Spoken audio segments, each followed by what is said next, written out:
आज का हमारा विषय है ईरान इजराइल युद्ध और भारत की ऊर्जा सुरक्षा पर इसका क्या असर पड़ रहा है। ये एक बहुत ही ज़रूरी मुद्दा है, तो इस पूरे विश्लेषण को अंत तक ज़रूर देखें। तो सवाल ये उठता है कि हजारों किलोमीटर दूर चल रही एक लड़ाई हमारे देश में गैस और पेट्रोल के दाम पर असर डाल कैसे सकती है। सुनने में थोड़ा अजीब लगता है ना।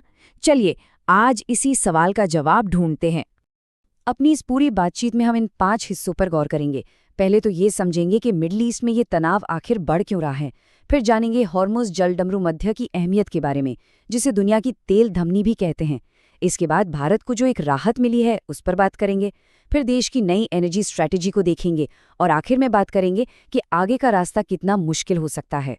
तो चलिए सीधे मुद्दे पर आते हैं। सबसे पहले बात करते हैं समस्या की जड़ की।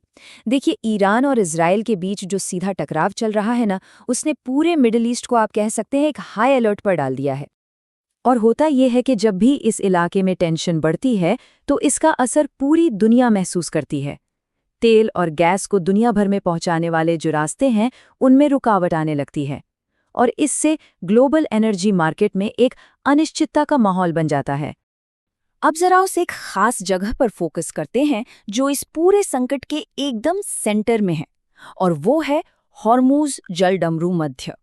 इसको समझना बहुत बहुत जरूरी है। आप इसे दुनिया की अर्थव्यवस्था की लाइफलाइन समझ लीजिए, खासकर तेल के लिए।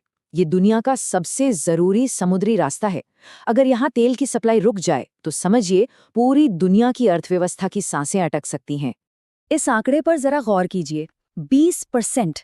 जी हाँ, दुनिया में समंदर के रास्ते जितना भी तेल एक जगह से दूसरी जगह जाता है उसका लगभग 20% हिस्सा, यानी हर 5 में से एक तेल का टैंकर इसी पतले से रास्ते से गुजरता है।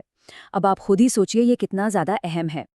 अब इस पूरी ग्लोबल टेंशन के बीच कहानी में एक दिलचस्प मोड़ आता है जो सीधे तौर पर भारत से जुड़ा है, और ये एक अच्छी खबर है। जैसा कि हमने अभी बात की, लड़ाई की वजह से इस जरूरी रास्ते पर जहाज़ों का आना जाना कई दिनों तक लगभग ठप सा हो गया था।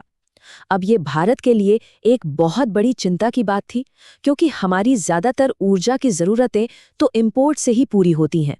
लेकिन यहीं पर भारत की डिप्लोमेसी काम आई। सोचिए, इतने तनाव के बावजूद ईरान ने खासतौर पर भारतीय जहाज़ों को वहां से निकलने की परमिशन दे दी। ये एक बहुत बड़ी कूटनीतिक जीत थी। और इस परमिशन का नतीजा क्या हुआ? नतीजा ये हुआ कि एलपीजी से भरे हुए 2 भारतीय टैंकर, जिनमें करीब 92,700 टन गैस थी, वो सुरक्षित भारत के लिए रवाना हो सके। ये देश के लिए वाकई एक बड़ी राहत की बात थी। तो ठीक है, एक फौरी राहत तो मिल गई, लेकिन अब जरा बड़ी पिक्चर देखते हैं और ये समझते हैं कि इस तरह के संकट से निपटने के लिए भारत की लॉन्ग टर्म स्ट्रैटेजी आखिर है क्या। देखिए, सीधी सी बात है, भारत सिर्फ एक देश या एक रास्ते के भरोसे नहीं रह सकता। इसीलिए कई लेवल्स पर काम चल रहा है। नए सप्लायर्स की तलाश हो रही है।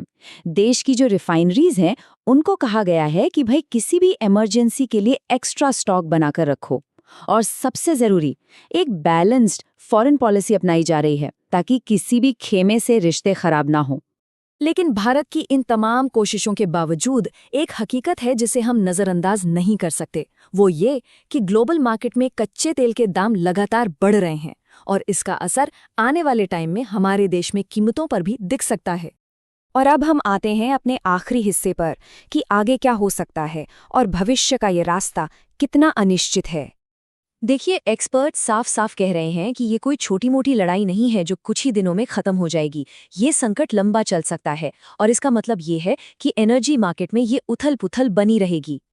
तो आखिर में ये एक बड़ा सवाल खड़ा होता है कि क्या भारत की ये जो मल्टी लेवल एनर्जी स्ट्रैटेजी है वो इस तरह की ग्लोबल अनिश्चितता से निपटने के लिए काफ़ी मजबूत है। इस सवाल का जवाब तो हमें आने वाला वक्त ही देगा। ऐसी ही जानकारी के लिए सब्सक्राइब कीजिए ऑल कैन स्टडी को। धन्यवाद। चलिए नेक्स्ट वीडियो पर मिलते हैं।